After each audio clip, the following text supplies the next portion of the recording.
আরে বাপিদা যে সকালে উঠে প্রথমে পায়খানাটা করবে, মা একটা করে পাচ্ছে না দিয়ে রক্ত বের করে দিচ্ছে।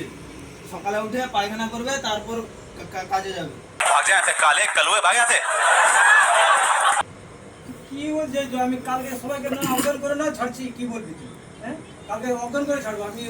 আরে कहना क्या चाहते हो? আমি আজকে 10টা ডিম খেয়েছি। ওকে হ্যাঁ, তারপরে পিঠা ছোলার তরকারি খেয়েছি।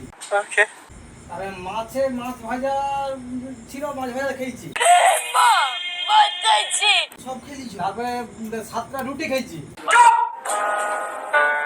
তারপরে তোর হচ্ছে কি করে সেই তন্দুরি নিয়ে এসছিল নি, তন্দুরিও খেয়েছি।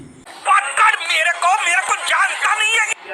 গ্যাস করবো, গ্যাস করে করে দেখি পা তো এমন হবে নি, দাঁত তিনজনকে মার্ডার না করে তোদেরকে আমি ছাড়বো নি। আমি কালকে পায়খানা করবোই। तुम्हें शर्म है कुछ शर्म आया है? তোরা কি ভেবেছিস, তোরা কি করবি করে নি, দেখার দরকার নেই।